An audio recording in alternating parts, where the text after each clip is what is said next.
Los huracanes pueden ser mucho más aterradores de lo que a menudo creemos, en especial porque pueden desencadenar terremotos. Este sorprendente y alarmante fenómeno, conocido como terremotos de tormenta, fue descubierto por accidente hace no mucho tiempo. Todo comenzó cuando unos científicos estaban tratando de saber más sobre los terremotos de baja frecuencia. Son esos terremotos que son tan débiles que no se pueden sentir. Verás, bajo nuestros pies, la Tierra está constantemente vibrando de maneras sutiles e incesantes que no podemos oír ni ver sin el equipo adecuado. Este zumbido geológico, por así decirlo, está impulsado por el movimiento de los océanos, que cubren alrededor del 70% de la superficie de nuestro planeta. Los científicos han descubierto que este zumbido podría ser en realidad un registro útil de sucesos ambientales. Para averiguar de dónde proviene, los expertos utilizaron un equipo conocido como sismómetro. Puedes pensar en estos dispositivos como pequeñas orejas presionadas contra el suelo, que captan todo tipo de vibraciones, como los fans saltando en el concierto de su ídolo, aviones volando cerca o incluso terremotos superdistantes que sacuden la Tierra. Los terremotos de muy baja frecuencia son difíciles de rastrear a largas distancias porque las señales que producen pueden aparecer de manera diferente en distintos dispositivos de medición.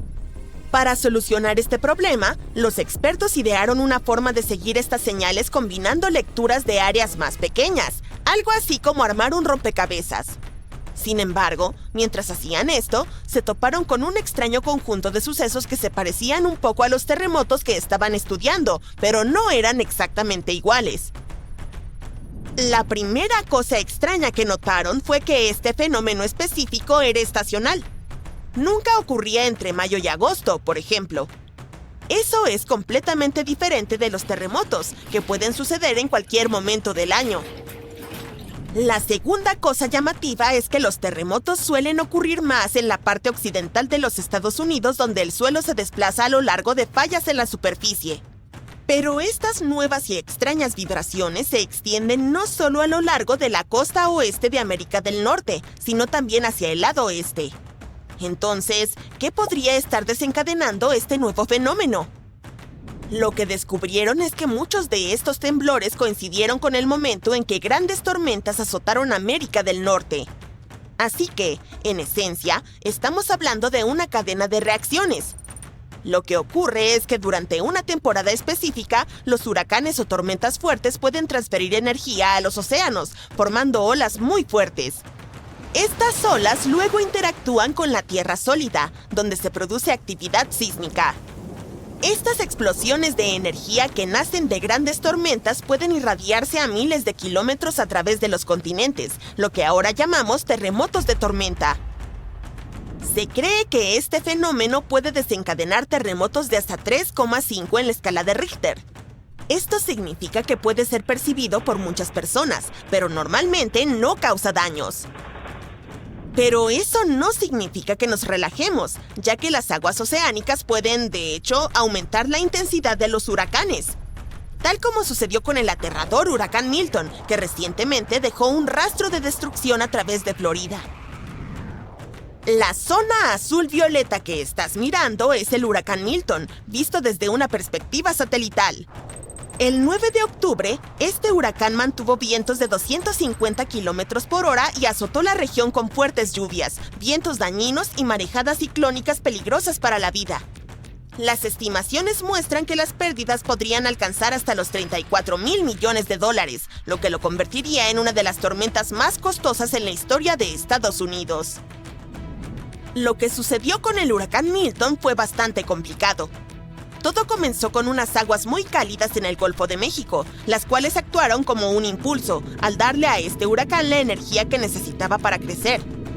Y luego, hubo además un proceso llamado reemplazo de pared del ojo que lo ayudó a hacerse más grande. Nos detendremos en eso en un momento.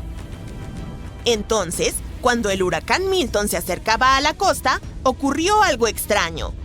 Se cruzó con una corriente de aire de rápido movimiento llamada corriente en chorro, que fluye a gran altura en la atmósfera. Normalmente, los vientos en las partes norte y noroeste de un huracán no son tan fuertes como en otras zonas. Pero debido a esta interacción con la corriente en chorro, los vientos en estas partes de la tormenta se volvieron mucho más fuertes de lo esperado. En casi cada giro, el huracán Milton sorprendió a todos e intensificó su fuerza más rápido de lo que hemos visto en años. Amenazó con golpear tanto la costa oeste como la este de Florida con una peligrosa marejada, poniendo en gran riesgo la bulliciosa zona de la bahía de Tampa, que alberga a más de 3 millones de personas. Entonces, ¿cómo se convirtió el Milton en un problema tan grave? Bueno, el asunto comenzó en el Océano Pacífico Oriental. Por lo general, los huracanes siguen un camino bastante predecible, salen de la costa de África, cruzan el Atlántico y ganan fuerza en las cálidas aguas del Caribe. Pero el Milton tuvo un giro en su historia de origen. Comenzó como los remanentes de una depresión tropical que cruzaron la península de Yucatán y se encontraron con un frente estancado en el Golfo. Una vez que el Milton se puso en marcha, no se contuvo. Pero cuando alcanzó esas temperaturas récord en el océano, fue como darle una bebida energética. El agua cálida y el aire húmedo eran los ingredientes perfectos para un huracán en ascenso. Rápidamente, las velocidades del viento de Milton aumentaron a 150 kilómetros por hora. Así que pasó de ser una tormenta tropical a un huracán de categoría 5 en menos de 2 días, lo cual es una locura y algo fuera de lo normal. Como si eso no fuera suficiente, el huracán Milton también pasó por un fenómeno llamado reemplazo de la pared del ojo. Los huracanes giran alrededor de un ojo mayormente despejado en el centro. Pero durante la noche, el Milton comenzó a formar nuevas bandas de lluvia en sus bordes exteriores, mientras formaba un segundo anillo alrededor de su ojo. Este proceso lo ayudó a crecer aún más, lo que dispersó las velocidades del viento y le dio una huella más amplia. Es un poco como mudar la piel y prepararse para volverse aún más poderoso. El huracán Milton también tuvo una pequeña oscilación en su trayectoria, lo que cambió su rumbo. Puedes imaginarlo como un trompo que es empujado y tambalea un poco antes de recuperar su equilibrio. Ese tambaleo significó que algunas zonas podrían ser golpeadas con fuerza o librarse de lo peor de la tormenta. Por suerte, el huracán Milton se debilitó un poco debido a algunos cambios de viento en la atmósfera hasta que finalmente tocó tierra. Luego cruzó la península y se dirigió al mar, perdiendo fuerza rápidamente al alejarse de las aguas cálidas. Aunque los daños fueron significativos, la buena noticia, si es que se puede llamar así, es que los expertos sinceramente esperaban que las cosas fueran mucho, mucho peores. Aún así, surge una pregunta. ¿Cuán cerca estuvo la velocidad del viento del Milton del máximo? O en otras palabras, ¿existe un límite para la fuerza que puede alcanzar un huracán? La respuesta es sí. Existe un límite de velocidad para los vientos de un huracán, pero no es una cifra exacta. La fuerza máxima que puede alcanzar una tormenta es de alrededor de 320 kilómetros por hora. Sin embargo, esa velocidad máxima puede variar dependiendo de muchos factores, como el calor del océano. Piensa en el océano como el combustible de los huracanes. Cuanto más caliente esté el agua, más combustible tendrán estas tormentas para operar. Los expertos creen que a medida que los océanos continúan calentándose, puede aumentar la velocidad del viento y, por lo tanto, la fuerza de los huracanes. Pero hay otros factores que también ayudan a determinar la intensidad que puede alcanzar un huracán. Por ejemplo, el calor en el aire y la temperatura en la cima de las nubes son importantes, ya que también afectan la rapidez con la que el calor se mueve desde la superficie del océano hasta la parte superior de la tormenta. Algunas estimaciones sugieren que las velocidades máximas del viento podrían acercarse a los 350 kilómetros por hora hasta el final del siglo. Así que es algo que los expertos deben vigilar para ayudar a prevenir futuros desastres. A medida que avanzamos, es esencial seguir investigando y estudiando estas tormentas. Cuanto más las entendamos, mejor podremos protegernos a nosotros mismos y a nuestras comunidades. El 14 de enero de 2022, los residentes de Anchorage, Alaska, escucharon una serie de fuertes explosiones que no se detuvieron durante una media hora. Como descubrieron más tarde, la fuente de las explosiones estaba a casi 9.600 kilómetros de distancia, en el archipiélago de Tonga, en el Océano Pacífico Sur.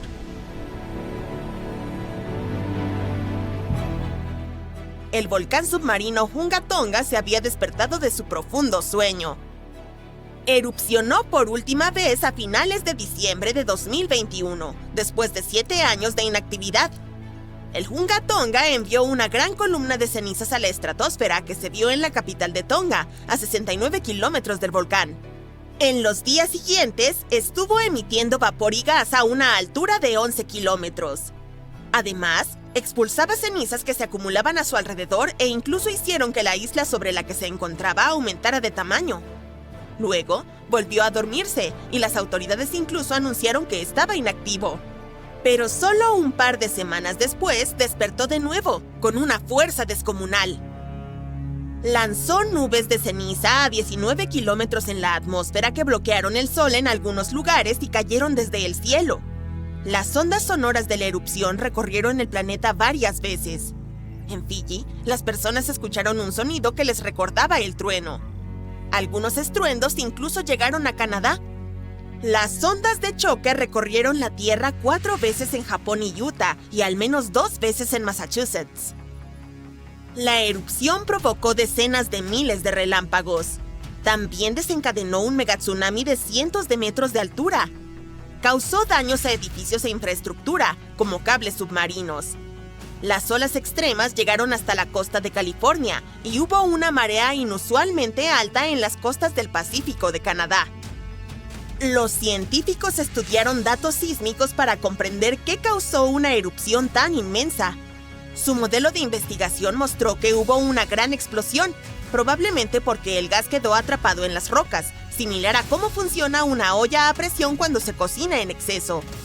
Esta explosión liberó una enorme cantidad de energía, equivalente a 5 de las pruebas nucleares subterráneas más grandes. Todo ocurrió bajo una parte poco profunda del mar, donde la roca llena de gas estaba atrapada. Normalmente, cuando un volcán entra en erupción, los gases provocan un efecto de enfriamiento temporal en la superficie de la Tierra. Pero la erupción del Hunga Tonga fue diferente. No produjo muchos gases, sino que liberó una cantidad enorme de vapor de agua, de 100 a 150 millones de toneladas. El calor intenso de la erupción convirtió grandes cantidades de agua de mar en vapor, que luego fue expulsado a gran altura en la atmósfera. Todo ese vapor de agua terminó en la estratosfera, una capa de la atmósfera que es demasiado seca para formar nubes o lluvia.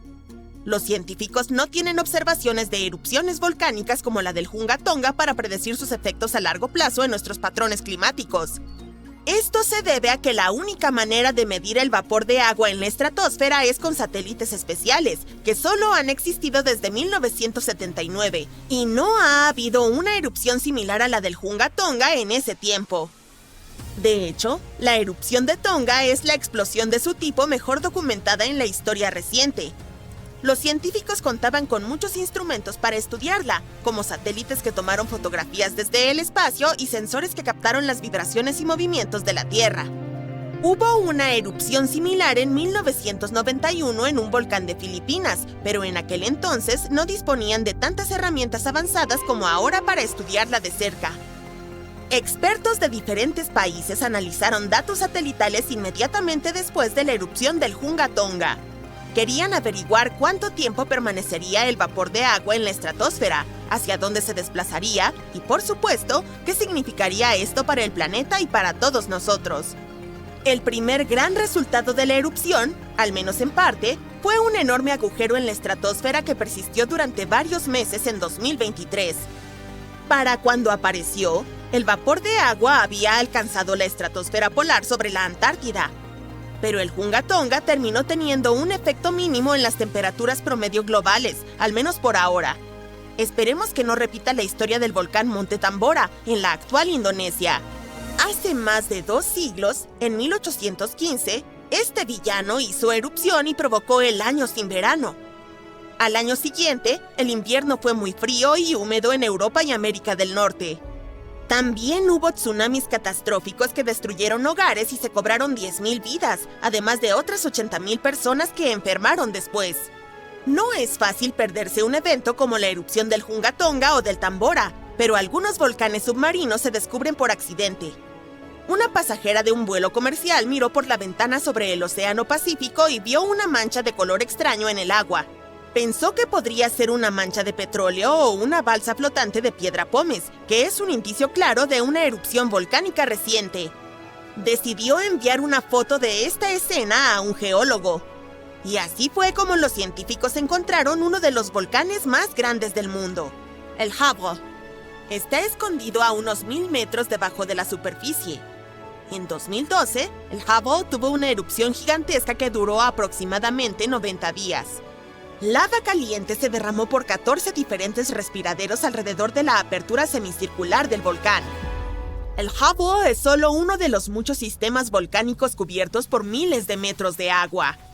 Estos volcanes son los más activos del mundo y forman parte de un gigantesco sistema llamado dorsales oceánicas que se extiende por todo el planeta. Este sistema produce alrededor del 75% de todo el magma que sale de los volcanes de la Tierra cada año. Libera más de 2 kilómetros cúbicos de lava. Cuando el magma se enfría, forma los bordes de nuevas placas oceánicas, que son como piezas de un gigantesco rompecabezas que conforman la corteza terrestre. Un equipo de científicos estudió el material dejado en el fondo marino por erupciones volcánicas de la Edad de Bronce.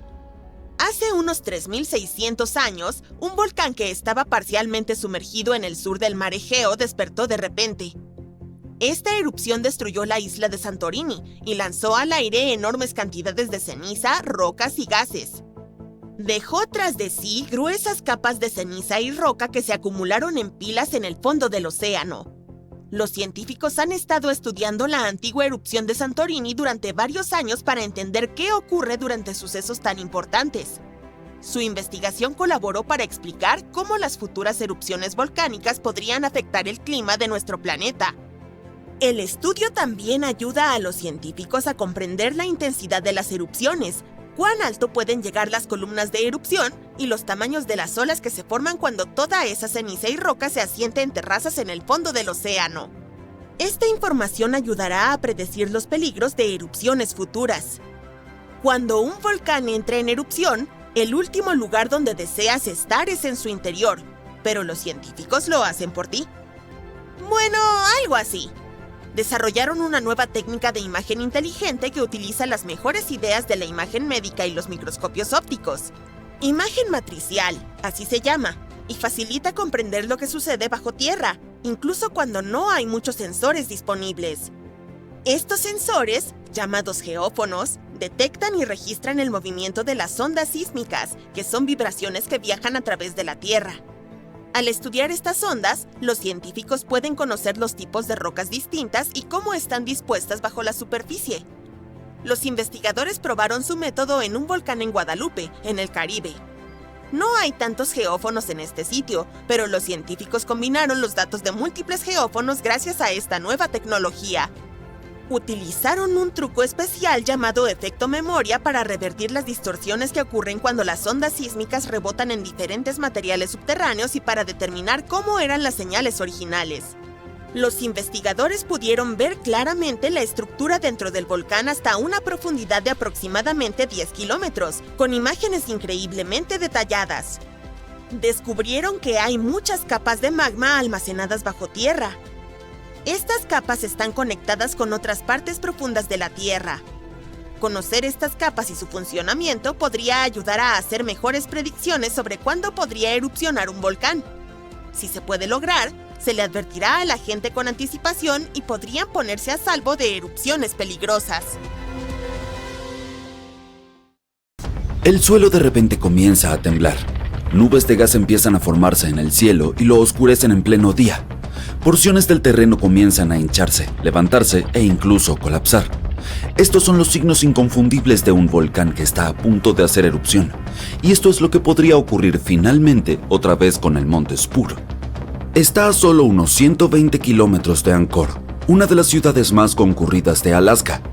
Más de la mitad de la población del estado más al norte de Estados Unidos vive allí. Además, una gran cantidad de carga aérea pasa por su aeropuerto internacional a diario, así que cada vez que un volcán tan cerca de un centro tan vital comienza a mostrar actividad, la gente empieza a prestar atención. Solo para que lo sepas, aproximadamente 350 millones de personas en el mundo viven dentro del rango de peligro de un volcán activo. Eso significa que alrededor de 1 de cada 20 personas vive en una zona en riesgo de actividad volcánica. Probablemente los habitantes de Alaska desearían que el reavivamiento del monte Spur fuera ficción, pero en realidad es cierto. El Observatorio de Volcanes de Alaska detectó varias señales de "estoy a punto de hacer erupción" por parte del monte Spur. Tanto así que elevaron el nivel de alerta a amarillo, lo que significa inquietud por encima de los niveles normales de fondo. Spur hizo erupción 2 veces en los años 90 y fue bastante intenso. Si calificáramos las erupciones volcánicas en una escala del 1 al 10, estas erupciones estarían en unos 6 o 7. No fueron tan terribles, pero aún así causaron daños de entre 10 y 17 millones. Sin embargo, estas cifras no son nada comparadas con la erupción del Redoubt en Alaska de 1988, otro volcán que entró en erupción y causó una asombrosa suma de daños de 345 millones. Principalmente porque sus cenizas afectaron los motores de las aeronaves, como el KLM-747 que perdió potencia después de que todos sus motores se apagaran debido a las cenizas. Si antes de eso la gente no prestaba atención a la geología inestable de Alaska, bueno, seguro empezaron a hacerlo después. Cuando piensas en los peligros de la actividad volcánica, lo primero que podría venir a tu mente es Pompeya, Italia. Por supuesto, ese es el peor escenario, una ciudad siendo engullida por lava. Spur puede parecer inocente en comparación con el Vesubio, pero aún así causó estragos. La última vez que hizo erupción fue en los 90 y lanzó aerosoles volcánicos a más de 18.000 metros en la atmósfera. Pongamos la ciencia en claro aquí. Piensa en los aerosoles volcánicos como partículas líquidas que son liberadas en la atmósfera durante una erupción.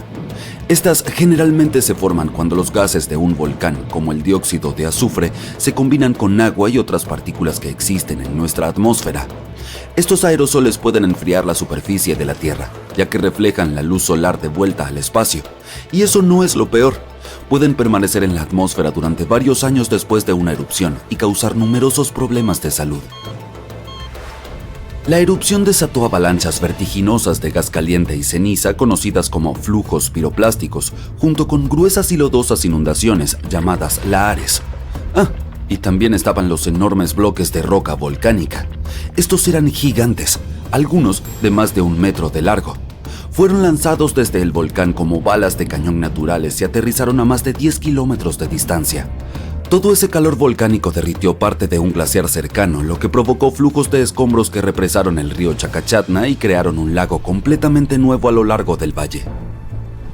Sin embargo, algo bueno salió de la primera erupción del Spur.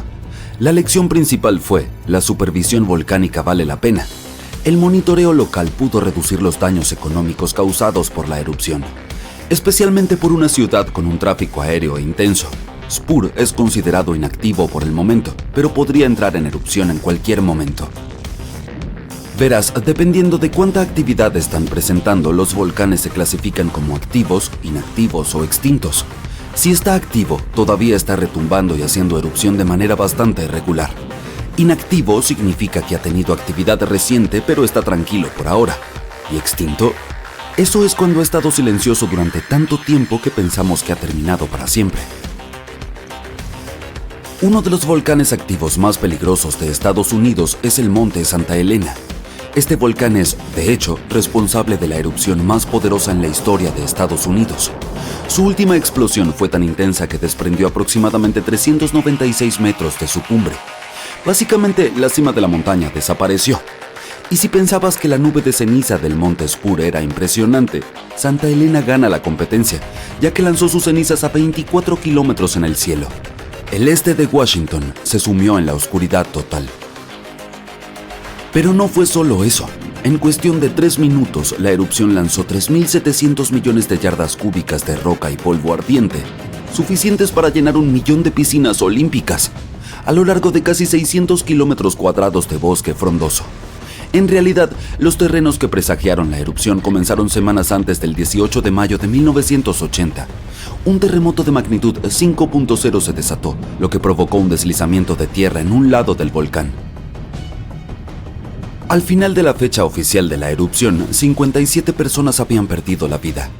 Casi 7.000 animales de caza mayor como ciervos y alces fueron aniquilados y millones de aves yacían esparcidas sobre la tierra quemada. Los investigadores no creen que el monte Santa Elena vuelva a estallar con esa misma magnitud en el futuro cercano, pero lo están vigilando porque este volcán aún no ha terminado con lo suyo. Por cierto, la palabra volcán proviene del nombre romano Vulcano, que era la deidad romana del fuego, y a menudo ocurren en el punto de encuentro de las placas tectónicas, que son las piezas de la superficie terrestre que encajan como un rompecabezas. El llamado Anillo de Fuego, ubicado en el Océano Pacífico, es la zona de peligro del mundo en cuanto a volcanes. Contiene entre 750 y 915 volcanes activos. El volcán más grande ubicado en el Anillo de Fuego, y también el volcán activo más grande del mundo, es el Mauna Loa. Tiene más de 4.000 metros de altura y se encuentra en Hawái. Los investigadores dicen que ha estado en erupción durante al menos 700.000 años. La más reciente comenzó el 27 de noviembre de 2022 y duró hasta el 13 de diciembre. Estuvo tranquilo desde los años 80 hasta que decidió despertar de nuevo. Gracias a la constante vigilancia del Observatorio de Volcanes de Hawái, no causó víctimas en su última erupción. Los científicos han estado invirtiendo mucho en el monitoreo volcánico, no solo para reducir los peligros económicos, sino también para salvar vidas. El intento más reciente ha sido perforar dentro de los volcanes. Recientemente, un grupo de científicos viajó hasta Islandia, uno de los puntos volcánicos más activos del mundo. Solo allí hay alrededor de 33 volcanes activos, pero el que más les interesa es el Krafla. El Krafla ha entrado en erupción aproximadamente 30 veces en los últimos 1000 años, y la más reciente fue a mediados de la década de los 80. El proyecto, denominado Krafla Magma Testbed o KMT, espera avanzar en la comprensión de cómo se comporta el magma bajo tierra. La principal ventaja de esta investigación de perforación es predecir el riesgo de erupciones, pero también puede ayudar a impulsar la energía geotérmica. Quiero decir, ¿te imaginas tener electricidad generada por la fuente ilimitada del poder volcánico? El equipo de KMT comenzará a perforar agujeros profundamente en el suelo del volcán en 2027. Tienen como objetivo alcanzar más de 1,6 kilómetros de profundidad. Después de todo, es diferente monitorizar la actividad de la lava cuando está en la superficie que cuando todavía está bajo tierra. Esto les permitirá a los investigadores escuchar el pulso de la Tierra, según ellos. Dicen que esta investigación es tan revolucionaria como la primera vez que el hombre llegó a la Luna. Y hablando de eso, me sorprendió descubrir que los volcanes existen en todo el sistema solar. Sí, otros planetas y lunas también tienen volcanes. El más grande de nuestro sistema solar es el Monte Olimpo, en Marte. Es un volcán en escudo muy parecido a los que conforman las islas Hawái. Tiene casi 600 kilómetros de ancho. Si lo transportáramos de vuelta a la Tierra, casi ocuparía toda Polonia. ¡Uy! El concreto de la gigantesca construcción se está agrietando y apenas mantiene bajo control miles de toneladas de agua. Es entonces cuando un pequeño temblor sacude el suelo. Todo cambia. La antigua represa cede. Una enorme cantidad de agua se precipita a través de las grietas que crecen rápidamente, que presionan contra la pared de piedra que se desmorona.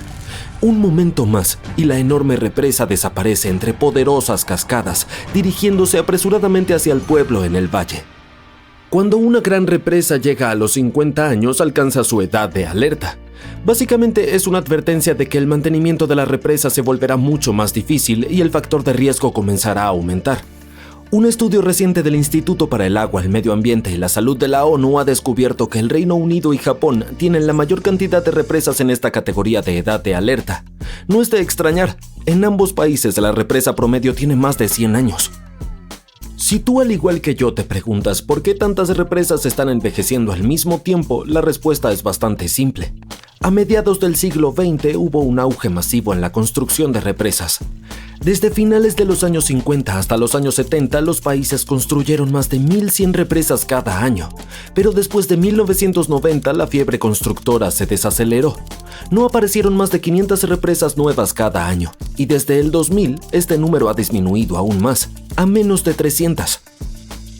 El gran problema es que muchas de las represas construidas durante el auge de mediados de siglo están envejeciendo al mismo tiempo. y muchos países están enfrentando problemas de infraestructura en este momento. ¿Qué pasa cuando estas represas se vuelven demasiado viejas? Si no se mantienen, es probable que comiencen a fallar. Y eso es un verdadero desastre tanto para el suministro de agua como para la seguridad. Es como un gigantesco juego de Jenga con agua. Y al igual que en el juego real, debemos asegurarnos de que esas piezas no caigan. Un desastre como el que estamos mencionando le ocurrió a la presa Banqiao, construida en 1952. Esta estructura colapsó en 1975 tras unas lluvias catastróficas ocasionadas por el tifón Nina, con pérdidas de hasta 240,000 vidas. Una de las razones fue el deficiente diseño de la represa, ya que no fue edificada para soportar condiciones extremas. Así que cuando la región enfrentó lluvias torrenciales sin precedentes, la represa se desbordó y colapsó. Apuesto a que ahora estás súper interesado en saber si la represa que está cerca de tu casa va a fallar. Bueno, si la encuentras en nuestra lista de represas más peligrosas del mundo, tal vez sea hora de mudarse. La presa Hoover es una de las represas más altas de Estados Unidos. Ubicada en el río Colorado en la frontera entre Nevada y Arizona, con una altura de alrededor de 220 metros, es una vista impresionante, además de ser una fuente de energía. Su base tiene un ancho de 200 metros y cada aliviadero puede manejar el volumen de agua que fluye sobre las cataratas del Niágara.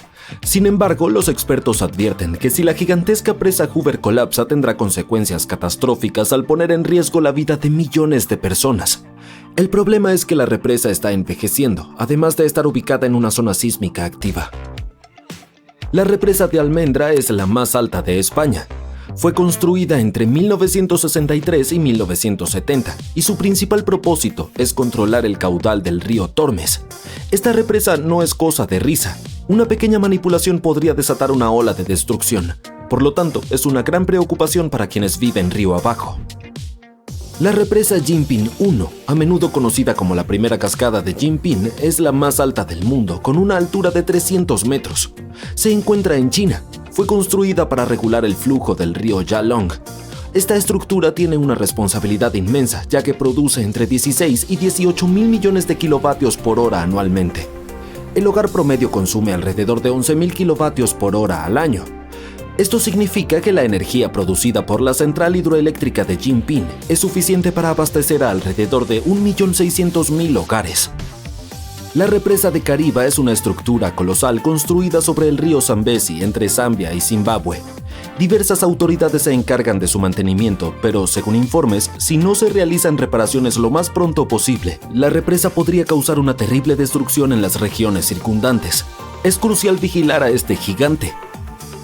La represa de Mosul es una de las más peligrosas del mundo. Está construida con barro suelto en lugar de concreto. Este error de diseño ha provocado una erosión continua. El barro es arrastrado por el agua de manera lenta y constante. Las personas trabajan día y noche para reparar y mantener la presa. Sin embargo, sigue siendo un sitio de gran preocupación. La represa Idukki, ubicada en Kerala, India, es una magnífica presa de arco de doble curvatura situada en el río Periyar. Es una de las presas de arco más altas de Asia y contiene un gran volumen de agua. Si ocurre un problema en esta represa, las consecuencias serían trágicas para extensas áreas.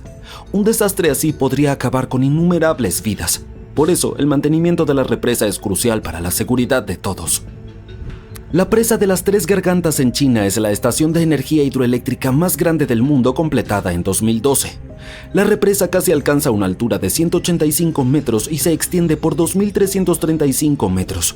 La construcción es tan inmensa y poderosa que los expertos dicen que incluso ha tenido impactos significativos en la Tierra misma. Por ejemplo, afectó la rotación de nuestro planeta. Por muy grande que sea, esta presa representa un gran riesgo para el medio ambiente y la seguridad. Para empezar, fue construida en una zona propensa a los terremotos. Además, la acumulación de sedimentos en el embalse podría hacer que la construcción sea menos estable.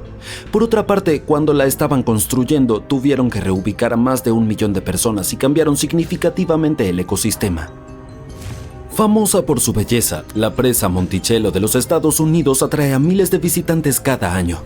Una de las razones por las que la gente está tan ansiosa por visitarla es su cautivador Glory Hole. De hecho, a primera vista puede parecer un elemento pintoresco, pero en realidad es una puerta al peligro. Es un enorme embudo de concreto que sobresale de la presa. Cuando el nivel de la superficie del lago se eleva por encima de los 134 metros sobre el nivel del mar, es decir, casi al punto de desbordar la presa, el agua comienza a drenar a través del embudo como si fuera una bañera. Crea un remolino hipnotizante, pero es mejor no acercarse demasiado. Ubicada en el río Columbia, en Washington, la presa Grand Gully ha estado suministrando energía al noroeste del Pacífico desde 1942. Contiene cerca de 9 millones de metros cúbicos de concreto, lo cual es suficiente para construir una acera de 1.2 metros de ancho y 10 centímetros de espesor y darle 2 vueltas al Ecuador. Sin embargo, esta magnífica estructura también genera algunas preocupaciones. Es una estructura envejecida y con más de 80 años necesita mucho cuidado y mantenimiento. Además, está situada en una zona con actividad sísmica, lo que pone en duda su estabilidad. El embalse de Korube en Japón es impresionante con sus 186 metros de altura. Se terminó en 1963, por lo tanto la estructura ya es bastante antigua. Los terremotos de Japón también ponen a esta presa un poco nerviosa. Y por último, la zona es propensa a las lluvias intensas que podrían ejercer presión sobre la estructura. En el río Indo, la presa de Tarbela es la represa de relleno de tierra más grande del mundo. Se completó en 1976. Sus problemas incluyen la acumulación de sedimentos, lo que reduce su capacidad de almacenamiento. Además, el cambio climático ha alterado el flujo de agua y amenaza la estabilidad de la presa. La razón principal por la que construimos represas es para la irrigación. Ayudan a llevar agua a nuestros cultivos y un asombroso 40% de los alimentos que consumimos en todo el mundo depende de estas enormes estructuras que almacenan agua. Siguiente en la lista está la energía hidroeléctrica.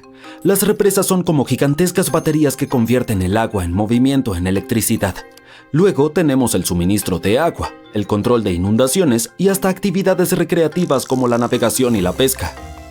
Pero dado que las represas están envejeciendo, es necesario hacer algo para proteger a las personas que viven cerca de ellas. Estados Unidos está liderando el camino en algo llamado remoción de represas, ya que ha derribado más de 1.200 en los últimos 30 años. Las represas antiguas no solo son riesgosas, sino también costosas de mantener, por lo que desmontarlas suele ser la opción más inteligente y económica. ¿Y esos sonidos siniestros y retumbantes? ¿El suelo está temblando bajo tus pies? ¡Espera un momento! ¡Es mi estómago! ¿O podría ser el Monte Adams de Washington que está despertando? Es el volcán más grande del estado tanto en área como en volumen, y recientemente ha comenzado a mostrar signos de vida tras haber permanecido en silencio durante miles de años. Los científicos han notado un alarmante aumento en la actividad sísmica alrededor de la montaña. Y dado que la última erupción ocurrió entre hace 3.800 y 7.600 años, la humanidad seguía en la edad de piedra en ese momento, este repentino parloteo tiene a los científicos, digamos, inquietos. El Servicio Geológico de los Estados Unidos ha instalado apresuradamente estaciones sísmicas temporales alrededor del Monte Adams para monitorear la situación. Al mismo tiempo, aseguran al público que no hay motivo para entrar en pánico. El Monte Adams no alcanza la altura del más conocido Monte Rainier, y aún así, cubre una vasta área y es el volcán activo más grande de Washington. Curiosamente, los registros indican que antes de septiembre de este año, el Monte Adams había experimentado en promedio solo un pequeño terremoto cada 2 o 3 años desde 1982. Y luego, el Observatorio Volcánico de Cascades y la Red Sísmica del Noroeste del Pacífico detectaron la asombrosa cantidad de 6 terremotos en un solo mes. ¡Septiembre! Todos estos sismos fueron bastante pequeños, con magnitudes que oscilaron entre 0,9 y 2 en la escala de Richter.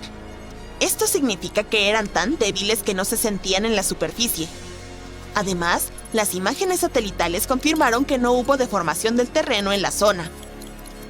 Por el momento, el USGS mantiene el nivel de alerta del Monte Adams en verde, o normal, por lo que no deberíamos preocuparnos de que el suelo se abra y trague pueblos y ciudades. Sin embargo, los sismos más recientes han motivado a la agencia a instalar equipos adicionales para un monitoreo más preciso. Una red tan expandida ayudará a los científicos a detectar incluso los terremotos más pequeños, lo que les permitirá comprender lo que ocurre bajo el Monte Adams. Este equipo adicional también podría arrojar luz sobre si esta actividad reciente es una señal de futuras erupciones o solo una anomalía aleatoria. Si el monte Adams llegara a hacer erupción, probablemente produciría flujos de lava de movimiento lento en lugar de erupciones explosivas como el monte Santa Elena. Después de todo, las erupciones pasadas solo han dado lugar a flujos de lava que se desplazaron tan solo unos pocos kilómetros desde el volcán, así que no deberíamos preocuparnos por eso. Algo más peligroso serían los lahares, que son flujos de lodo que pueden ocurrir cuando las cenizas volcánicas, las rocas y el hielo derretido se mezclan durante las erupciones. Han ocurrido lahares cerca del monte Adams, incluso sin erupciones. Las rocas, debilitadas por procesos hidrotermales en la cima del volcán, de repente se desprendieron y crearon flujos de lodo rápidos y destructivos. Precisamente por esta razón, el USGS categoriza al monte Adams como un volcán de alta amenaza. Aunque no erupciona con frecuencia, representa grandes riesgos para los asentamientos cercanos. Otro volcán que deberíamos observar cuidadosamente es el Katla de Islandia. Es uno de los volcanes más poderosos y peligrosos del país. Su última erupción fue hace más de un siglo, en 1918. Pero si entra en erupción nuevamente, podría ser 10 veces más potente que otro volcán islandés cuyo nombre intentaré pronunciar, el Eyjafjallajökull, que hizo una erupción en 2010 y causó una interrupción total del tráfico aéreo en toda Europa. Una erupción del Katla podría liberar grandes cantidades de dióxido de azufre, el cual podría formar aerosoles de sulfato en la atmósfera. Estos aerosoles reflejan la luz solar, lo que traería como consecuencia un enfriamiento global temporal. Este fenómeno a menudo siguió a erupciones volcánicas catastróficas en el pasado. Aunque las erupciones son comunes en Islandia, la nube de ceniza del Katla probablemente se elevaría más en el cielo y cubriría áreas más extensas de Europa que la del impronunciable. Acarrearía la suspensión de vuelos y afectaría negativamente a las economías. Si el Katla entrara en erupción, también perjudicaría la agricultura, el suministro de agua y la calidad del aire. En 2014, los científicos notaron que una gran erupción podría incluso provocar un tsunami que recorrería la costa sur de Islandia hacia el mar. Sin embargo, el posible impacto de tal tsunami aún es incierto. El Katla tiende a hacer erupción de forma regular, cada 40 a 80 años, lo que significa que es estadísticamente muy probable que ocurra otra erupción pronto. Es por eso que permanece bajo estrecha observación científica. El Cumbre Vieja de las Islas Canarias entró en erupción recientemente, en 2021, y nos recordó su potencial destructivo. El flujo de lava de esta erupción fue devastador. Cubrió barrios enteros y llegó hasta el océano. Destruyó más de 3,000 hogares. Miles de personas tuvieron que ser evacuadas. ¿Qué fue lo más loco? Aunque el daño fue significativo, los científicos creen que podría haber sido mucho peor. Una erupción gigantesca del Cumbre Vieja provocaría el colapso de toda la ladera occidental del volcán en el Océano Atlántico y desencadenaría un megatsunami. Este tsunami hipotético podría haber formado olas de cientos de metros de altura. Estas olas podrían haber inundado las costas alrededor de la cuenca atlántica, incluyendo partes de los Estados Unidos y Europa. Por suerte, estudios recientes afirman que es poco probable un colapso de esa magnitud. Pero aunque la posibilidad de un megatsunami es baja, los científicos aún consideran prudente prepararse para las erupciones porque existe la posibilidad de un gran daño. Los flujos de lava que ocurren en este volcán tienden a ser extensos y peligrosos tanto para la vida humana como para la infraestructura de la isla. Si decides viajar a Ecuador, debes tener cuidado con el Cotopaxi, uno de los volcanes más activos de este país. Ha estado retumbando con erupciones menores desde 2022. Aunque estas erupciones han sido relativamente pequeñas, el Cotopaxi tiene un gran potencial para una erupción mayor, lo que mantiene a los científicos en la alerta máxima. Si el Cotopaxi llegara a hacer erupción a gran escala, podría producir una enorme nube de ceniza de casi 20 kilómetros de altura y amenazaría la vida de unas 200,000 personas en el área circundante. Un peligro grave es la cima nevada del Cotopaxi, que se derretiría muy rápidamente en una gran erupción. Esto podría provocar inundaciones destructivas y deslaves que bajarían por la montaña y posiblemente llegarían a zonas pobladas. Esta combinación de actividad volcánica e inundaciones glaciares convierte al Cotopaxi en un volcán de alto riesgo. Una erupción poderosa podría ocurrir pronto, o podrían pasar años o incluso décadas, pero se han implementado esfuerzos de monitoreo para detectar cualquier señal de advertencia. El próximo volcán al que deberíamos prestar atención ya es célebre: el Monte Vesubio. Su erupción catastrófica del año 79 después de Cristo destruyó las ciudades romanas de Pompeya y Herculano. Su última erupción ocurrió en 1944, pero el Vesubio sigue siendo altamente activo y representa un gran riesgo para la cercana Nápoles, una de las ciudades más grandes de Italia. Una gran erupción amenazaría a más de 3 millones de personas. Muchas de ellas viven en las cercanías o incluso directamente en las laderas del volcán. Si el Vesubio hiciera erupción, sería un suceso explosivo con ceniza, roca y gas volcánico expulsados a velocidades muy altas.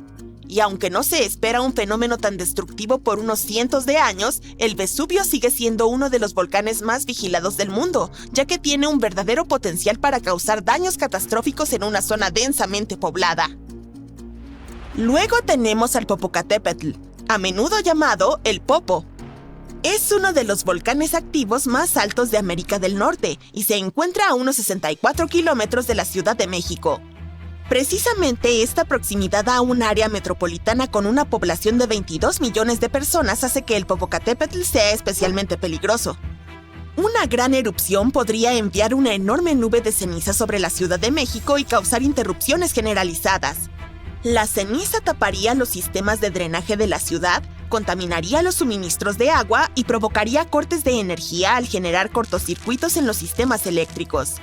Además, los lahares podrían descender rápidamente por el volcán y alcanzar pueblos cercanos.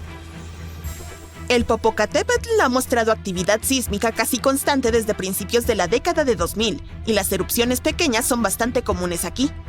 A principios de 2024, se registraron 13 erupciones menores, lo que alarmó a los pueblos cercanos. Al mismo tiempo, los vulcanólogos consideran que tales erupciones son normales para el Popocatépetl. Al hablar de volcanes extremadamente peligrosos, no se puede omitir el Parque Nacional de Yellowstone. Alberga uno de los supervolcanes más grandes del mundo. Su última erupción ocurrió hace unos 640,000 años. Pero si este monstruo entrara en erupción hoy, el impacto sería mucho más devastador para todo el planeta. Los estados más cercanos a Yellowstone, incluidos Montana, Idaho y Wyoming, serían los más afectados a causa de los flujos piroclásticos desastrosos. Estos flujos, que están compuestos por una mezcla peligrosa de lava, cenizas y gases, pueden arrasar con todo a su paso. Grandes partes del país también quedarían cubiertas por ceniza volcánica, superando 1 metro en algunas zonas. A escala global, una erupción en Yellowstone enviaría toneladas de ceniza y gases a la estratosfera y bloquearía la luz solar, lo que provocaría un descenso en las temperaturas globales durante algunos años. Esto perturbaría la agricultura, colapsaría los sistemas de transporte y generaría escasez de alimentos a gran escala. Aún así, aunque existe la creencia de que Yellowstone está atrasado para una erupción, los geólogos aclaran que esto no es cierto. Los volcanes no siguen calendarios precisos, y la actividad en Yellowstone no indica una erupción inminente. Así que quedémonos con las buenas noticias. ¡Mira a este monstruo llameante! Es una enana blanca. Estas estrellas son conocidas por devorar objetos a su paso, y un día, esos objetos podrían ser los planetas de nuestro propio sistema solar. Según un nuevo estudio, partes del sistema solar serán atraídas por una enana blanca, trituradas y finalmente molidas hasta convertirse en un polvo fino, como granos de café en un molinillo. ¿Te gusta esa analogía? Las enanas blancas son la etapa final en la vida de una estrella. Son pequeñas pero muy densas, generalmente del tamaño de un planeta, resultado de una estrella de baja masa que ha agotado todo el combustible de su núcleo y ha perdido sus capas exteriores, y se convierte así en una nebulosa planetaria. Cuando nuestro Sol se convierta en una enana blanca, y eso sucederá inevitablemente, destruirá los asteroides y lunas alrededor de Marte y Júpiter. Serán pulverizados por su gravedad. La Tierra, sin embargo, será engullida incluso antes de que el Sol se convierta en una enana blanca. Pero eso no ocurrirá hasta dentro de 6.000 millones de años. Los investigadores que trabajan en este tema han llegado a tales conclusiones observando lo que sucedió con otros cuerpos espaciales, asteroides, lunas y planetas, que estaban pasando cerca de 3 enanas blancas. Durante 17 años, observaron y analizaron los tránsitos, que es cuando el brillo de una enana blanca disminuye debido a un objeto en una órbita estable que pasa frente a ella. En el caso de las enanas blancas, podemos predecir estos tránsitos y usarlos para estudiar las mismas estrellas y los objetos celestiales que las rodean. Entonces, cuando algo se acerca demasiado a una enana blanca, la inmensa gravedad de la estrella lo desgarra en pedazos de escombros cada vez más pequeños. El equipo también ha descubierto que los tránsitos de dichos escombros son caóticos. Además, estos escombros tienen formas extrañas, lo que significa que siguen siendo devorados. La primera enana blanca utilizada para estudiar el proceso de tránsito de este objeto parecía estable en los últimos años. Bueno, hasta que los científicos encontraron evidencia de un suceso catastrófico que ocurrió alrededor del año 2010.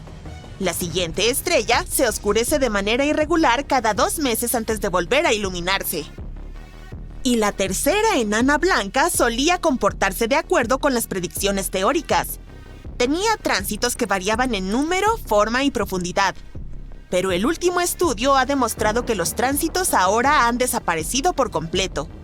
Esto indica la naturaleza impredecible de estos objetos. Un minuto los ves, al siguiente ya no están. La razón podría ser el ambiente caótico en el que tienen que existir. En cuanto a nuestro propio sistema solar, y a nuestro planeta en particular, su destino parece bastante triste. La Tierra será engullida por el Sol en expansión incluso antes de que nuestra estrella se convierta en una enana blanca. En cuanto al resto del sistema solar, ubicado más lejos del Sol, algunos de los asteroides que están entre Marte y Júpiter, así como algunas de las lunas de Júpiter, serán destruidos más tarde. Es probable que se desplacen y se acerquen demasiado a la enana blanca. Al mismo tiempo, los astrónomos no están 100% seguros de que eso sea exactamente lo que sucederá con nuestro sistema solar. Bueno, supongo que tendremos que esperar y ver durante unos 6.000 millones de años. Hablando de enanas blancas, los científicos han descubierto hace poco una que tiene una extraña cicatriz metálica en su superficie. Esta imperfección podría haberse formado después de que la estrella desintegrara y consumiera un pequeño planeta que la orbitaba. No es raro encontrar enanas blancas con trazas de metal en su atmósfera. Estos rastros son dejados por los planetas que cayeron en las estrellas, afectados por su gravedad. Los expertos han pensado durante mucho tiempo que esos metales deberían estar distribuidos uniformemente a lo largo de la superficie de estas enanas blancas contaminadas. Pero un nuevo estudio ha descubierto una enana blanca con un curioso parche concentrado de metal. Esta estrella fue monitoreada durante un periodo de 2 meses con la ayuda del Very Large Telescope de Chile. Los investigadores encontraron una mancha opaca de metal. Estaba ubicada sobre uno de sus polos magnéticos y bloqueaba parte de su luz a medida que rotaba. Basándose en esta posición, los astrónomos concluyeron que el material podría haber sido canalizado hacia la estrella por su poderoso campo magnético. Este proceso es similar al que causa las auroras en la Tierra, donde las partículas cargadas siguen el campo magnético hasta la superficie. El planeta destruido por la enana blanca probablemente era muy pequeño, del mismo tamaño que el asteroide Vesta del Sistema Solar, con tan solo 525 kilómetros de diámetro. Sus restos ahora se destacan en la superficie de la estrella anfitriona. Esto facilita a los investigadores examinar cuál era la geoquímica del planeta antes de ser devorado. Tal estudio podría incluso ser una de las mejores maneras de observar mundos pequeños más allá del sistema solar, aunque ese mundo ya ha encontrado su fin. Podría haber muchas más estrellas marcadas como esta. La que se menciona fue la primera, pero probablemente no la última. Es más, los astrónomos ya han descubierto 2 enanas blancas que parecen tener cicatrices similares. Realizar observaciones repetidas de estas estrellas podría ayudarnos a desenterrar aún más secretos y hacer más descubrimientos. Otra enigmática enana blanca descubierta hace poco parece haber detenido su enfriamiento debido a la formación de cristales internos. Esto desafía las teorías existentes sobre el envejecimiento estelar y también pone en duda los métodos de estimación de la edad de las estrellas. Sin embargo, los científicos podrían haber comprendido la razón de este fenómeno. Se cree que las enanas blancas son estrellas muertas. Continúan enfriándose con el tiempo y, por lo general, este proceso no puede revertirse ni detenerse. Pero en 2019, el satélite Gaia de la Agencia Espacial Europea descubrió un número de enanas blancas que habían dejado de enfriarse por más de 8.000 millones de años. Podría significar que algunas enanas blancas pueden generar una gran cantidad de energía extra, lo cual contradice la teoría clásica de la estrella muerta. Al principio, los astrónomos no entendían cómo podría suceder. Al final, más del 97% de las estrellas de la galaxia Vía Láctea se convertirán en enanas blancas.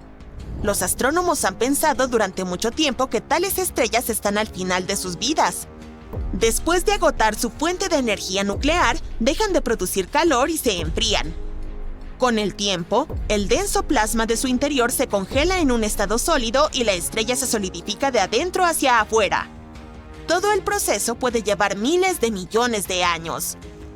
Pero la nueva investigación indica que en algunas enanas blancas, este plasma denso no se solidifica del todo. En cambio, sus cristales sólidos, que se forman al congelarse, se vuelven menos densos que el líquido y comienzan a flotar hacia arriba. Desplazan el líquido más pesado hacia abajo. El movimiento del material más pesado hacia el centro de una enana blanca libera energía gravitacional. Y esta energía es suficiente para interrumpir el proceso de enfriamiento de la estrella y detenerlo durante miles de millones de años. Esta explicación coincide con todas las propiedades de la gran población de enanas blancas. Pero esta es la primera vez que se observa tal mecanismo de transporte en cualquier tipo de estrella, y eso es muy emocionante. Un fenómeno astrofísico totalmente nuevo. Pero, ¿por qué ocurre en algunas estrellas y no en otras? Lo más probable es que dependa de la composición de la estrella. Verás, algunas enanas blancas se forman por la fusión de dos estrellas diferentes. Cuando chocan y forman una enana blanca, cambia la composición de la estrella, lo que permite la formación de cristales flotantes. Este descubrimiento podría significar que los astrónomos tendrán que revisar los métodos que solían utilizar para determinar la edad de las estrellas. Por el momento, las enanas blancas se usan a menudo como indicadores de edad. Cuanto más fría es una enana blanca, se cree que es más antigua. Pero ahora ya conocemos los posibles retrasos en el proceso de enfriamiento de algunas enanas. Esto hace que el método popular de determinación de edad sea menos confiable. Algunas estrellas de una determinada temperatura pueden ser miles de millones de años más antiguas de lo que pensábamos.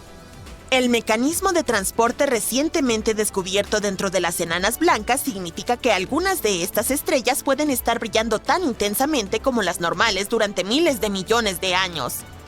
Esto complica la datación de su edad y el uso de enanas blancas para reconstruir la formación de nuestra galaxia. ¡Hey! ¡Sigue conectado! ¿Sabías que hay un tipo que surfeó una ola por más de 12 kilómetros? Estoy hablando del brasileño Picuruta Salazar, quien logró esta hazaña en 2004. Para comparar, el Central Park en Nueva York se extiende por apenas 4,2 kilómetros.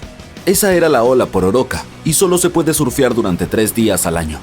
Es bastante poderosa, así que de alguna manera te empuja, pero definitivamente hay algunos lugares difíciles donde no es tan fácil atrapar olas.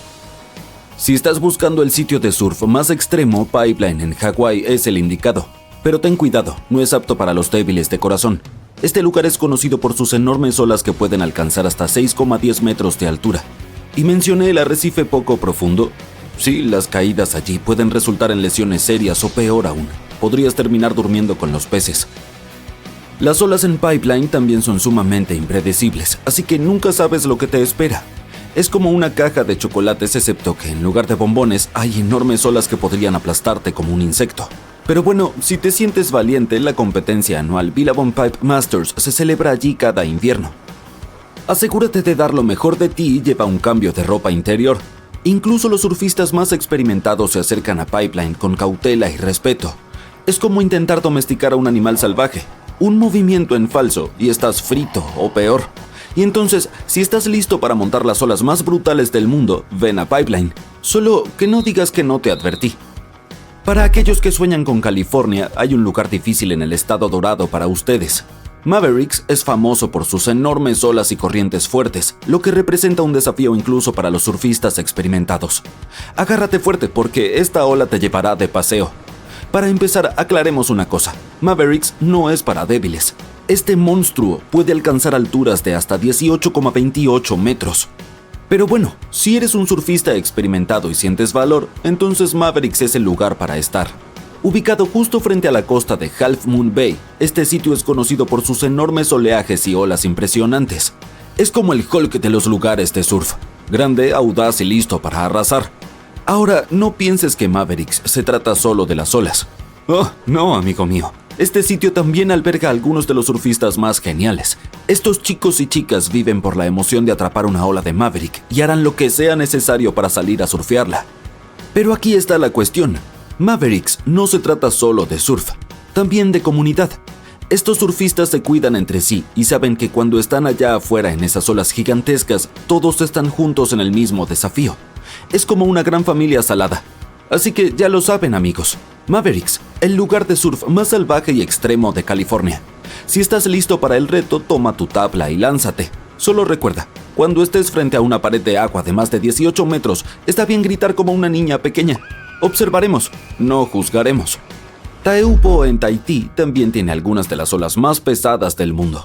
Primero que nada, el nombre en sí es difícil de pronunciar. Se pronuncia Chopo y significa cráneos rotos en tahitiano. Sí, escuchaste bien, cráneos rotos. Las olas en Taupo son enormes y pueden alcanzar hasta 7 metros de altura. Rompen sobre un arrecife poco profundo, lo que genera una ola sumamente poderosa que puede formar tubos durante cientos de yardas. Y si te caes, bueno, digamos que te acercarás bastante al arrecife. Es como un rallador de queso para tu piel. Así que asegúrate de llevar unas banditas y una buena póliza de seguro. Pero oye, si estás listo para el desafío, Taupo es uno de los lugares de surf más épicos del mundo. Sin embargo, espero que elijas un sitio mucho más seguro. Si buscas algunas olas geniales pero no quieres arriesgar tu vida, entonces tienes que visitar estos lugares seguros para practicar surf alrededor del mundo. Primero tenemos Waikiki Beach en Hawái. Este lugar es perfecto tanto para principiantes como para expertos con olas consistentes y un fondo arenoso. Además, hay salvavidas de turno para vigilar cualquier problema. Luego está Bondi Beach en Australia. Esta playa icónica es conocida por su hermoso paisaje y su ambiente relajado, pero también tiene excelentes olas para surfear.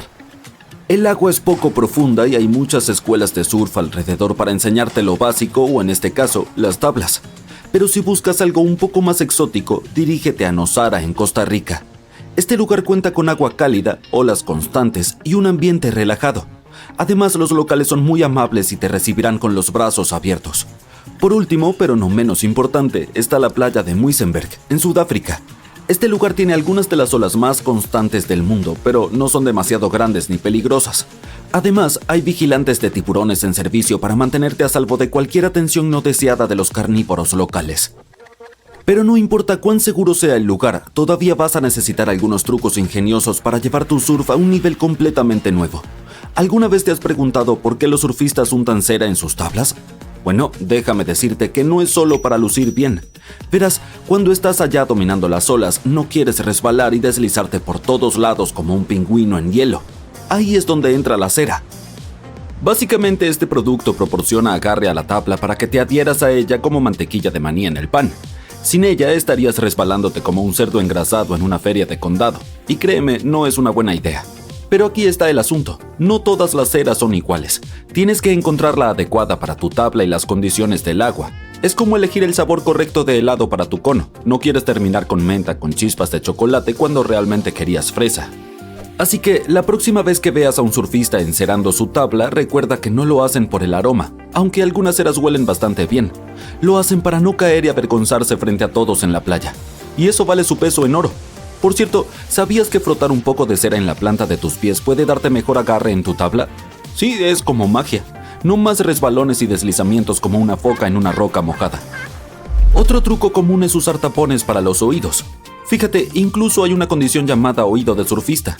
Los surfistas están constantemente expuestos al viento y al agua fríos, y algunos de ellos incluso surfean en temperaturas bajas.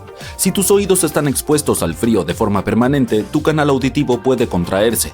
Como consecuencia, el agua, la cera e incluso el aire quedan atrapados en el oído, lo que puede provocar ciertas infecciones. Así que, para evitar que el agua y el aire frío se queden atrapados en sus oídos, a los surfistas profesionales les gusta usar tapones. Pero incluso si eres principiante, deberías seguir su consejo. Y aquí hay otro clásico. Si estás surfeando en agua fría y no tienes capucha de traje de neopreno, simplemente frota un poco de vaselina en tus orejas para mantenerlas calientes. Oye, ¿por qué crees que algunos surfistas tienen esmalte de uñas transparente en sus kits de emergencia? No es para sus uñas, sino para sus tablas. Entonces, si estás lidiando con una muesca persistente en tu tabla, toma un poco de esmalte de uñas transparente y rellena la grieta. Evitará que el agua se filtre y cause más daño. Sin embargo, los profesionales dicen que el esmalte de uñas es una mala idea y hay muchos kits de reparación por ahí. Sí, esta decisión queda en tus manos, así que ahí lo tienen mis compañeros amantes del surf. Ahora salgan y conquisten esas olas intensas como los profesionales que son. El manto de nieve sobre tu cabeza se divide en dos delante de tus ojos y empieza a deslizarse por la pendiente helada hasta su lugar de reposo muy abajo. Cualquier cosa que esté en su camino es aplastada bajo la inmensa masa de nieve y escombros. Estás presenciando una avalancha, uno de los desastres naturales más peligrosos. Pero ¿qué tal si te hablo de otro tipo de avalancha, no menos escalofriante que la de montaña? Lo más extraño es que ocurre bajo el agua. Las avalanchas submarinas son fenómenos naturales poderosos y devastadores, a menudo mucho más peligrosos que las terrestres. Tienen el potencial de causar estragos en todo el planeta, con consecuencias catastróficas. ¿Y qué es lo más alarmante? Ocurren todo el tiempo bajo la superficie del océano. Son imposibles de ver, de predecir y extremadamente difíciles de medir. Tales avalanchas pueden volverse 100 veces más grandes que las terrestres y representan un gran riesgo para las comunicaciones mundiales, con el potencial de dejar a todo el planeta sin internet. Pero hablaremos de ello un poco más adelante. Primero, retrocedamos 60.000 años en el tiempo. Estamos cerca de la costa noroeste de África, listos para presenciar la escala colosal y el impacto devastador de una gigantesca avalancha submarina. Comenzó como un pequeño deslizamiento de tierra bajo el agua en el cañón de Agadir. Al principio, eran solo 1,5 kilómetros cúbicos de material. Pero en poco tiempo, esta masa aumentó más de 100 veces su tamaño mientras viajaba por el fondo del Océano Atlántico. A medida que la avalancha se aceleraba y crecía, recogía grava, arena, rocas y lodo. Talló un camino devastador a través de uno de los cañones submarinos más grandes del mundo, mientras arrasaba con todas las formas de vida animal y vegetal a su paso. El desastroso flujo fue tan poderoso que erosionó un tramo de 400 kilómetros del cañón, cortó cientos de metros en sus lados y dañó un total de 4.500 kilómetros cuadrados, que es el área de más de 3 ciudades y media de Nueva York. En cuanto a la fuerza del flujo, fue tan inmensa que propulsó enormes peñascos por las paredes del cañón y alcanzó alturas de hasta 130 metros. Antes de que los científicos descubrieran la evidencia de este suceso catastrófico, habían subestimado la magnitud de la destrucción causada por las avalanchas submarinas. Por cierto, estas devastadoras catástrofes pueden comenzar no solo en lo profundo del océano, sino también en los estuarios. Regresemos al 14 de enero de 2020 y veámoslo nosotros mismos. Una corriente de turbidez, un flujo rápido y descendente de agua con gran cantidad de sedimentos, se precipitó más de 1.100 kilómetros desde el estuario del río Congo hasta el mar profundo. Esta corriente apareció debido a dos factores: una terrible inundación a lo largo del río Congo a finales de diciembre de 2019 y mareas vivas inusualmente grandes.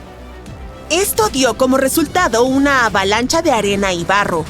Su volumen fue equivalente a 1/3 de todo el sedimento producido anualmente por todos los ríos del mundo. Esta avalancha de sedimento se aceleró y aumentó su velocidad de 5 metros por segundo en la parte superior del cañón del Congo a 8 metros por segundo cuando alcanzó el final del canal, casi a 1.100 kilómetros de la costa. Esta ruta convirtió a la avalancha en la más larga de sedimentos jamás medida en nuestro planeta. 2 días después, el flujo llegó al océano profundo. La avalancha rompió 2 cables de telecomunicaciones en el fondo marino y redujo la velocidad de los datos de Internet en toda el área de África Occidental, Central y Sur. Hasta ahora, antes de este desastre, los científicos consideraban que medir avalanchas submarinas poderosas era poco práctico. Pero el flujo de sedimentos en el cañón del Congo pudo ser monitoreado y así permitió finalmente a los investigadores evaluar cómo las grandes inundaciones fluviales se conectaban con el mar profundo. También concluyeron que la frecuencia con la que ocurrían las avalanchas submarinas dependía de la ubicación del observador. Los cañones submarinos cercanos a las desembocaduras de los ríos pueden experimentar varias pequeñas avalanchas al año. Otros sistemas, lejos de las desembocaduras de los ríos, como el cañón de Agadir, pueden tener solo una monstruosa avalancha cada 10.000 años aproximadamente. Tal vez te preguntes qué puede provocar una avalancha bajo la superficie del océano. Pues bien, terremotos, tifones, mareas altas, inundaciones fluviales e incluso erupciones volcánicas. Y debido a nuestro cambiante clima, este tipo de sucesos se vuelven cada vez más frecuentes e intensos. Al mismo tiempo, estos detonantes no significan que una avalancha sea inminente. Tampoco se relacionan con la magnitud del suceso. Compruébalo tú mismo. En 1755, un poderoso terremoto golpeó la costa de Portugal y arrasó grandes partes de Lisboa. Decenas de miles de personas perdieron la vida durante ese desastre, pero solo desencadenó una pequeña avalancha submarina. Y en 1929, un gran terremoto frente a la costa de Terranova, Canadá, provocó la mayor avalancha submarina jamás registrada. La corriente viajó a una velocidad de 70 kilómetros por hora y arrastró rocas, arena y lodo. Rompió 11 cables del lecho marino en su camino cuesta abajo. La avalancha fue tan poderosa que produjo un tsunami que cobró la vida de 28 personas a lo largo de la costa. Las avalanchas submarinas son totalmente invisibles porque ocurren a gran profundidad bajo la superficie del océano, lo que las hace muy difíciles de estudiar. Pero debemos encontrar una manera, porque estos flujos son muy importantes. Transportan sedimentos, nutrientes e incluso contaminantes a través del fondo oceánico. Así que un equipo de investigación de Liverpool decidió desentrañar este misterio. Durante los últimos 40 años, han recolectado más de 300 muestras del fondo oceánico. Combinadas con datos sísmicos y batimétricos, que es una manera sofisticada de referirse al mapeo oceánico, lograron reconstruir una avalancha submarina gigante. Fue la primera vez que una avalancha submarina de este tamaño fue cartografiada. Lo más impresionante es que comenzó de una manera bastante modesta, pero pronto se transformó en una colosal avalancha que creció hasta más de 200 metros de altura. Para ponerlo en perspectiva, imagina una avalancha del tamaño de un rascacielos desplazándose desde Liverpool hasta Londres, mientras excava una zanja de 30 metros de profundidad y 15 kilómetros de ancho. Luego, se extiende por un área más grande que el Reino Unido, cubriéndolo con varios metros de arena y lodo. ¡Es como enterrar un país entero! Estos hallazgos son realmente importantes porque demuestran que incluso un pequeño deslizamiento submarino puede convertirse en algo sumamente destructivo. Pero eso no es lo peor. Pensemos en los cables de Internet submarinos, que son esenciales para la comunicación global. Hay más de 550 cables activos en el fondo del mar a nivel mundial. Su longitud total es de 1.400.000 kilómetros. Eso es suficiente para dar la vuelta a nuestro planeta 35 veces. Cuando una avalancha submarina rompe cables del lecho marino, los efectos suelen ser muy costosos y devastadores. Por ejemplo, en 2006, un terremoto de Taiwán provocó avalanchas submarinas que cortaron numerosos cables del lecho marino que conectaban el sudeste asiático con el resto del mundo. El operador de Internet más grande de China sufrió una pérdida del 90% del tráfico hacia los Estados Unidos en el momento más crítico del suceso. En cuanto a Taiwán, experimentó entre un 74 y un 100% de pérdida en el tráfico hacia las islas vecinas. Entonces, ahora tal vez entiendas por qué debemos aprender más sobre este fenómeno natural. Afortunadamente, los investigadores de la Universidad de Tulane han encontrado una manera de analizarlo en 3D. Estudios anteriores solo observaban los deslizamientos submarinos en 2D, lo que no proporcionaba una imagen completa de cómo se comportaban realmente. La nueva investigación se centró en cómo los flujos submarinos interactuaban con las minicuencas, características naturales en el lecho marino que parecen tazones poco profundos. A pesar de ser llamadas mini, estas cuencas pueden ser enormes, de hasta 10 kilómetros cuadrados. Cuando las corrientes de turbidez fluyen hacia estas minicuencas, no solo se detienen. No, chocan contra el lado opuesto y giran hacia atrás, como remolinos de agua en un arroyo. Estos flujos giratorios mueven el sedimento antes de que se asiente en el fondo del océano. El tamaño de la minicuenca y la velocidad del flujo pueden cambiar el comportamiento de la corriente. Si la cuenca es grande y la corriente es lenta, comienza a llenarse de sedimento. Pero si aumentas la velocidad del flujo o reduces el tamaño de la cuenca, la corriente empieza a desbordarse, derramándose sobre la cuenca. Para estudiar todo esto, los investigadores crearon una mini versión de una mini cuenca en una piscina y utilizaron diferentes velocidades de flujo para simular corrientes de turbidez. Incluso fabricaron sus propias mezclas de sedimentos para observar cómo se comportarían diferentes tamaños de partículas. Al final, lograron imitar las condiciones reales del océano, pero en una escala más pequeña y manejable. ¿No es genial? Hay una fuerza poderosa escondida bajo tierra, donde las placas tectónicas se encuentran y una se desliza debajo de otra. Esto ocurre en los océanos Pacífico e Índico. La tensión se acumula durante siglos. La presión es insoportable hasta que un megaterremoto se desata. La Tierra tiembla con una magnitud que puede superar los 9 puntos, más que cualquier otro terremoto. Cuando el fondo del mar se eleva repentinamente, envía una enorme onda a través del agua y sale un tsunami de gran fuerza. Estas olas se llaman teletsunamis y atraviesan cuencas oceánicas enteras, listas para apoderarse de las costas a miles de kilómetros de distancia. La falla de empuje se extiende a lo largo de 960 kilómetros. La Tierra no solo tiembla, parece que se está desgarrando. Este es el poder de un terremoto de megasubducción. Aquellos atrapados en su camino tendrán que luchar por sus vidas. Las autoridades japonesas recientemente tuvieron que emitir su primer aviso de megaterremoto. Esto ocurrió debido a un fuerte temblor en el borde de la zona del fondo oceánico de la fosa de Nankai. Al final, la mayoría de las advertencias se levantaron y no hubo mucho daño por el terremoto de magnitud 7,1. Algunas partes del suroeste de Japón comenzaron a sacudirse y los trenes de alta velocidad de Japón disminuyeron su velocidad para mantener la seguridad, lo que demoró el viaje para todos. Pero el alerta se mantiene, ya que todos conocen el riesgo de un megaterremoto que podría ocurrir en las próximas décadas en la fosa de Nankai. La placa tectónica bajo el mar de Filipinas se está deslizando lentamente por debajo de la tierra donde está Japón, moviéndose solo unos pocos centímetros cada año. Los últimos grandes terremotos de esta zona ocurrieron en 1944 y 1946, ambos con una magnitud de 8,1. Estos terremotos han causado mucha destrucción en el país. El próximo gran terremoto de subducción de la región, si es que ocurre, podría tener una magnitud de entre 8 y 9. Los científicos todavía no pueden ponerse de acuerdo sobre la probabilidad de que ocurra este megaterremoto, pero podría tener hasta un 80% de certeza. Al otro lado del Pacífico, científicos del Servicio Geológico de los Estados Unidos han estudiado una peligrosa zona a lo largo de la costa oeste estadounidense. Es la zona de subducción de Cascadia y se extiende desde el norte de California hasta la isla de Vancouver, en Canadá. En los últimos 14.200 años, probablemente ha habido al menos 30 grandes terremotos en esta región. Un terremoto importante ocurre cada 500 años en promedio. Pero desde hace mucho tiempo Cascadia ha estado tranquila y eso preocupa a los científicos.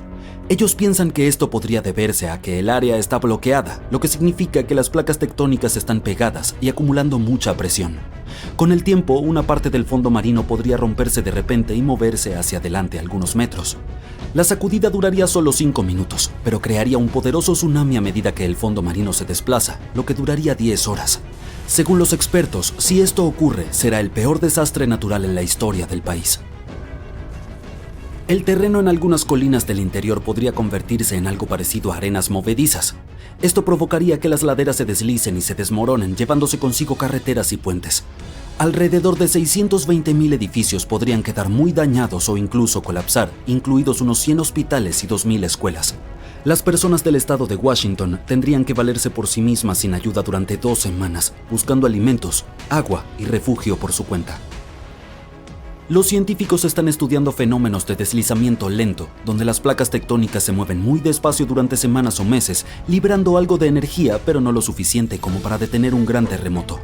Cada vez que la magnitud de un terremoto sube solo un número, la energía que libera es 40 veces mayor. Así que necesitaríamos alrededor de 1 millón de pequeños terremotos cada día durante 500 años seguidos para liberar la misma energía que un enorme terremoto de magnitud 9. Pero estos pequeños sismos podrían ser indicios de que se avecina un terremoto mayor. Para monitorear mejor la falla de Cascadia, los expertos están cartografiando la falla de manera más precisa y añadiendo mejores herramientas de monitoreo en alta mar. Los científicos recibieron más de $10 millones para instalar sensores sísmicos y medidores de presión en el fondo marino, en un cable de fibra óptica frente a la costa de Oregón. La meta es estar preparados para alertar a las personas y poder salvar vidas cuando ocurra el gran terremoto. Un fuerte terremoto de megaempuje ocurrió en esta parte del mundo en 1964. Pasó a la historia como el Gran Terremoto de Alaska y tuvo una magnitud de 9,2. Duró más de 4 minutos y se convirtió en el más poderoso en la historia de los Estados Unidos y América del Norte. El suelo tembló tan intensamente que causó enormes grietas y deslizamientos de tierra. En Anchorage, muchas casas, edificios y carreteras fueron destruidos porque no estaban construidos para soportar un terremoto tan grande. En algunos lugares, el terreno cambió para siempre. Por ejemplo, la costa cerca de Kodiak y la isla Inchbrook se elevó 9 metros. En otras zonas como Girwood y Portage, el suelo se hundió 2 metros. Tuvieron que reconstruir las carreteras a mayor altura para que no fueran inundadas por la marea. Un enorme tsunami de 8 metros arrasó con todo el pueblo de Chenega. Muchas ciudades costeras sufrieron graves daños no solo por el terremoto, sino también por los tsunamis y los incendios que le siguieron. Después del terremoto principal, hubo miles de réplicas más pequeñas durante meses. Un terremoto moderado de magnitud 4,4 sacudió Los Ángeles en agosto de 2024. Una vez que terminó, el Departamento de Bomberos de Los Ángeles revisó la ciudad y no encontró daños mayores ni personas heridas. En la ciudad de Pasadena, que está cerca del epicentro del terremoto, una tubería de agua estalló dentro del ayuntamiento y todos tuvieron que abandonar el edificio. Afortunadamente, no había peligro de tsunami. Lo mejor que podemos hacer para evitar el pánico en tales situaciones es estar preparados. Japón es uno de los lugares de la Tierra donde ocurren más terremotos porque se encuentra en los bordes de 4 placas tectónicas. Alrededor de 1.500 de estos terremotos al año son perceptibles. Debido a esto, la gente de Japón ha aprendido a vivir con los terremotos. La ley de 1950 estableció que los edificios deben ser capaces de soportar terremotos de hasta una magnitud de 7 sin colapsar. Una actualización de 30 años después estipuló que los edificios solo deberían tener daños menores en tales terremotos y deberían seguir funcionando con normalidad. Pero si hay alguno aún más fuerte, la ley establece que la función principal del edificio es no colapsar y salvar vidas. Los edificios se refuerzan con vigas, pilares y muros más gruesos para que puedan soportar mejor las sacudidas. Otra técnica consiste en colocar almohadillas especiales hechas de materiales como el caucho en la base del edificio. Algunos edificios incluso se construyen sobre gruesas capas de amortiguación que los separan completamente del suelo, lo que ayuda a protegerlos durante un terremoto. Un rascacielos puede balancearse bastante, moviéndose hasta 1,5 metros. Para evitar que se dañe, los ingenieros también pueden añadir algo llamado amortiguadores cada 2 pisos hasta la parte superior. Estos amortiguadores son como bombas de bicicleta gigantes, pero en lugar de aire están llenos de líquido. Cuando el edificio se sacude, los amortiguadores presionan contra el líquido en su interior. Aunque el líquido no se comprima mucho, puede absorber parte de la vibración. Cuando están construyendo rascacielos altos, los ingenieros intentan hacer la estructura lo más simple y equilibrada posible. Esto implica que cada piso tenga la misma altura y que las columnas de soporte estén distribuidas uniformemente. Sin embargo, a veces los arquitectos que diseñan rascacielos no quieren hacer estas concesiones porque tienen ideas creativas sobre cómo debería verse el edificio. Entonces deben encontrar soluciones alternativas. Por ejemplo, la Torre Skytree de Tokio, uno de los edificios más altos del mundo, está diseñada con un estilo futurista, pero también incluye características especiales para protegerla de los terremotos. Tiene un pilar central como en las pagodas japonesas tradicionales y amortiguadores sísmicos que ayudan a absorber la energía de un terremoto y mantienen el edificio seguro.